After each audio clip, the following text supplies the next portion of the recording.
अवधूत चिंतन श्री गुरुदेव दत्त. दिगंबरा दिगंबरा श्रीपाद वल्लभ दिगंबरा. दिगंबरा दिगंबरा श्रीपाद वल्लभ दिगंबरा. श्री स्वामी समर्थ. असे वाटते देवघरातल्या स्वामींच्या तस्वीरीला नुसते पाहावे, कधीतरी स्वामींजवळ नुसतेच बसावे. मुलगी जशी दिवसभरातून थोडा वेळ आईजवळ बसते, दिवसभराचा थकवा आई नुसत्या प्रेमळ नजरेने घालवते, तसे या स्वामी माऊलींचे प्रेम हृदयात साठवावे.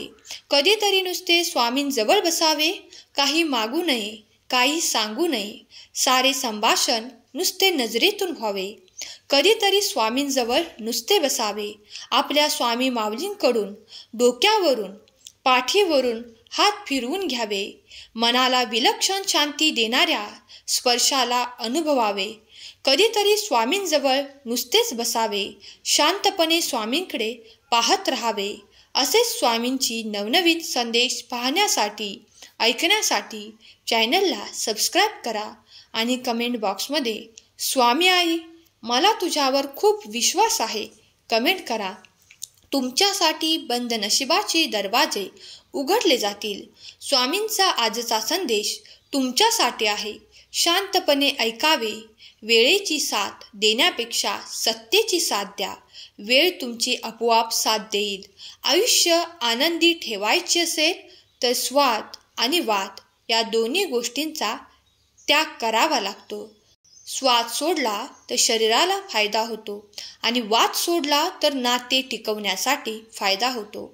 दुसऱ्याचं मन दुखावून मिळालेले सुख कधीच आयुष्यभर टिकत नाही. स्वतःच्या कर्मावर आणि प्रामाणिकपणावर निसंकोच विश्वास ठेवा.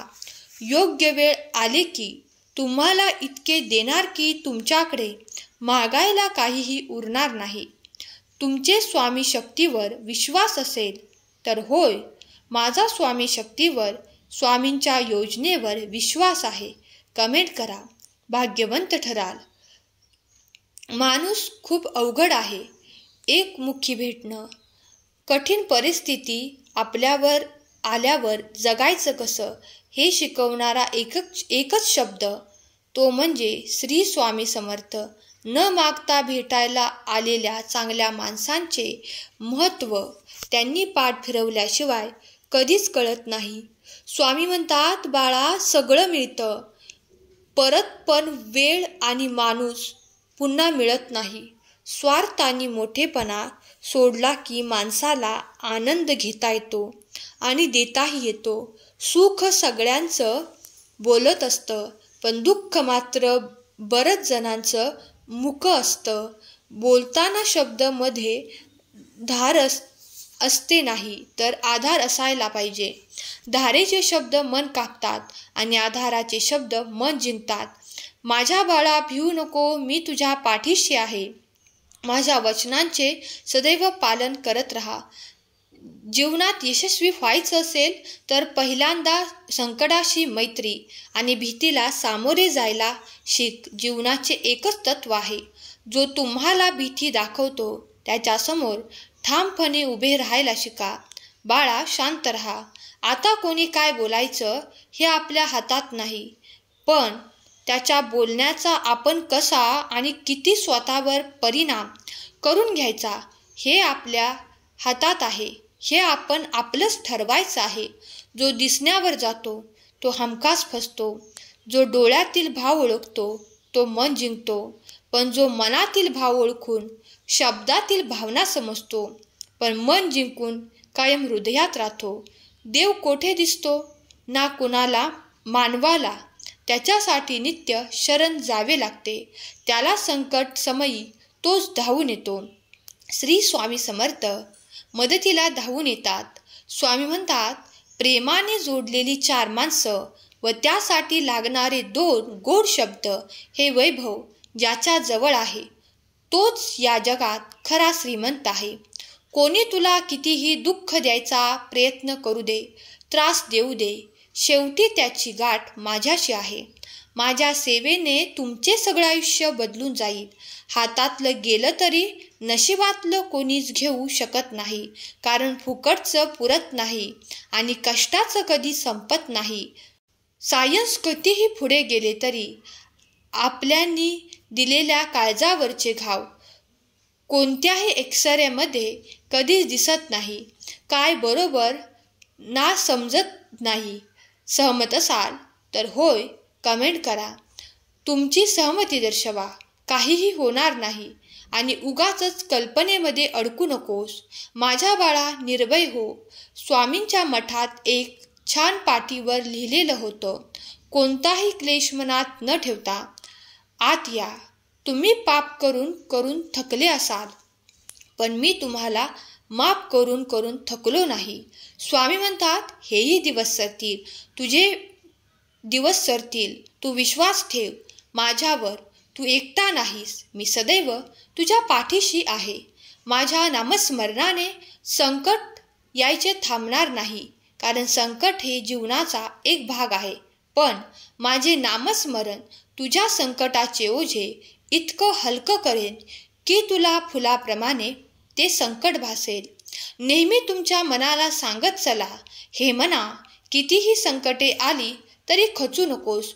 विश्वास ठेव. चमत्कार अगदी शेवटच्या क्षणी सुद्धा होऊ शकतो. कारण अनंत कोटी ब्रह्मांडाची स्वामी शक्ती आपल्या पाठीशी आहे आणि ही शक्ती सर्व काही शक्य करू शकते. जीवनात एकच करा, स्वतःचे नाव कमवण्यासाठी दुसऱ्याचे नाव कधीही खराब करू नका. देवाने दिले त्यातलं थोडंसं इतरांना देऊन पाहावं. देव होता आलं नाही तरी चालेल, माणूस होऊन नक्कीच पाहावं. भक्तांनो, सर्वात मोठी स्वामी सेवा म्हणजे दुःखात असणाऱ्या भक्तांना मार्ग दाखवणे. म्हणून हा संदेश शेअर करायला विसरू नका, कारण तुमच्या एका शेअरने कोणाचे तरी हरवलेले मन पुन्हा जागृत होण्यास मदत होईल. कोणाला तरी दुःखात असणाऱ्याला मदत होईल आणि नकळत तुम्ही पुण्याचे भागीदार व्हाल. म्हणून हा संदेश शेअर करायला विसरू नका. तुमच्या प्रियजनांना नक्कीच हा संदेश शेअर करा आणि स्वामींना शेवटची प्रार्थना करा. स्वामी, मी मागत राहील, तुम्ही देत राहाल, पण शेवटचे एक वचन द्या. तुम्ही कधीही सोडणार नाही या बाळाची साथ आणि कधीच नाही काढणार माझ्या डोक्यावरचा हात. स्वामीराया, हे शेवटचे मला वचन द्या. बाळा, या जगात तुझे कल्याण करणारे आशीर्वाद मी तुझ्यासाठी देत आहे. चमत्कार पाठवत आहे. येणारा काळ तुझ्यासाठी शुभ आणि सर्वोत्तम आहे. तेव्हा प्रगती करण्यासाठी पुढे चालत राहा.